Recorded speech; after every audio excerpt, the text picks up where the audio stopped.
Cumprimento o presidente da casa, seu nome os vereadores, público aqui presente, servidores, todos aqueles que nos assistem. Em geral, a gente costuma escutar dentro da própria vida política alguns termos que são bastante já pesados, né? Alguns colegas gostam de usar o termo populismo. Nós pedimos, estive lá ainda no início de 2021, faz praticamente 2 anos, a revitalização da estrada de Sartori, da estrada de São José. Passou 2 anos, continua em condições ruins, mas o populista é o cara que solicita novamente. Nós fomos em escolas públicas com denúncia de servidores e de pais das péssimas condições internas. Fomos barrados, tivemos que entrar no Ministério Público. E quando essa escola se tornou uma das piores escolas na avaliação estadual, das piores escolas básicas de Santa Catarina, nós que denunciamos somos os populistas.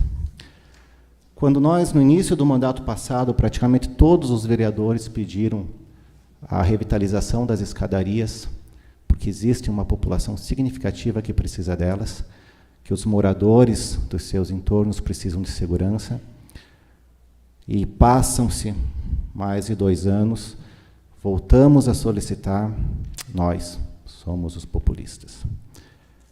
São termos que a população já está um pouco cansada de escutar, porque muito do que se diz, você pode confirmar conforme é o voto de cada pessoa aqui dentro, e muito de como que é a postura de cada um.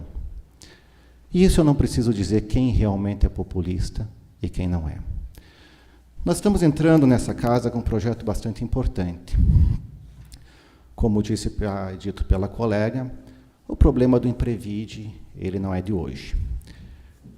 Quando foi criado o Fundo de Previdência próprio, isso, década de 90, se eu não me engano, tanto o servidor quanto a administração, por ser um plano novo, que não tinha aposentadorias ainda, tomaram a liberdade de um benefício aos dois, que era a taxa de 4%.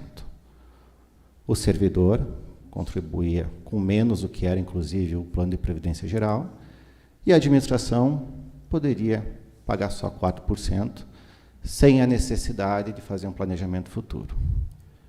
O tempo foi passando, os servidores foram se aposentando, a necessidade de caixa para complementar o Imprevide foi aparecendo e as taxas foram aumentando. Ao ponto que hoje são 14 para o servidor, 22, se eu não me engano, para a administração, mas mesmo isso, ele não consegue complementar toda a necessidade que o Imprevide precisa para poder atender a todos os servidores aposentados. No ano passado, se eu não me engano, foi feita uma complementação de 5 ou 6 milhões, fora a participação que a prefeitura deveria dar.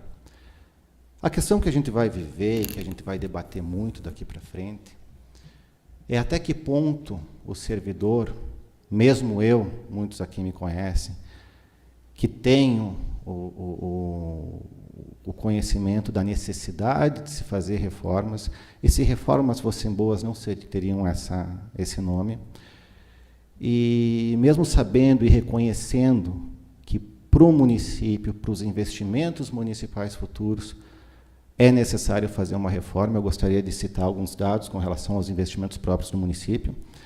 A prefeitura consegue, por ano, na faixa de 15 a 20%, de 15 a 20 milhões para investimento na cidade. A Câmara de Vereadores contribui com mais ou menos 15 milhões da parcela que ela teria dos 6%. E hoje, se você pegar só esses de 15 a 20 milhões da prefeitura, ela teria mais 7, de 6 a 7, se a Previdência não comprometesse esses valores. Obviamente que eu não estou dizendo que não é merecido, eu estou dizendo que o problema realmente existe e ele tende a se agravar ainda mais. Quando a gente fala e a gente lembra do passado, nós também temos que lembrar do presente. Nós temos, sim, um aumento de déficit significativo nessa última gestão. Quando falamos de 178, 208 milhões de rombo atual, esse é um valor futuro, esse não é um valor para agora, é um valor que se calcula verificando todos aqueles que vão se aposentar no futuro. Obviamente que esse valor não quer dizer que tenha que ser tirado do bolso num curto prazo, mas ele pode ser amenizado ao longo dos anos. Quando a gente cobrava com relação aos concursos públicos, não que não se valorize o ACT, pelo contrário, para que ele possa ter a chance também de entrar como servidor, quando se atrasa isso e você tem o ACT, a contribuição dele não é pelo regime próprio, é pelo geral.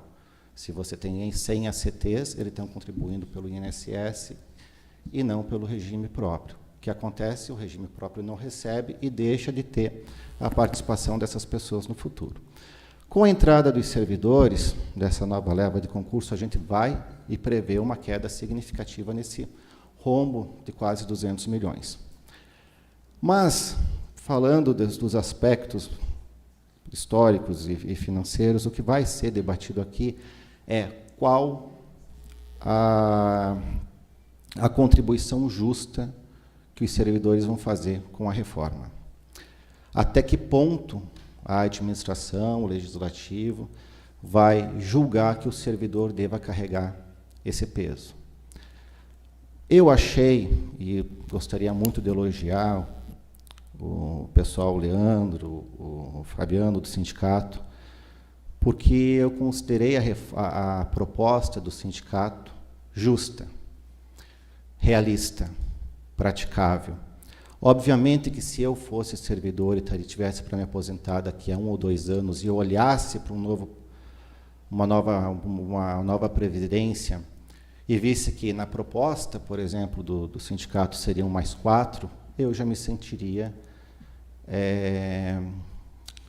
desprivilegiado.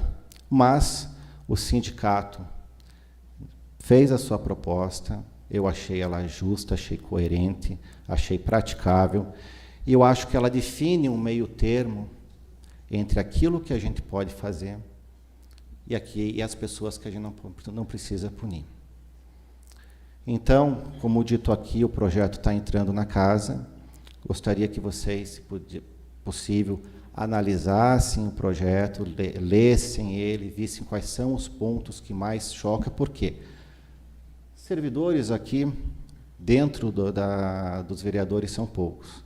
Ninguém entende mais o problema, ninguém sabe mais o quanto ele vai ser agravado do que os próprios servidores.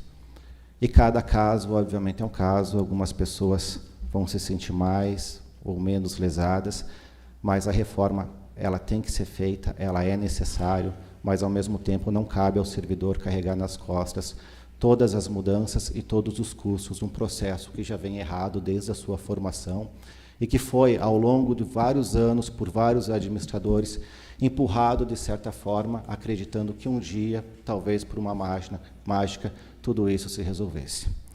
Bom, agradeço mais uma vez ao presidente da Casa e a todos aqui presentes. Obrigado. A palavra continua livre.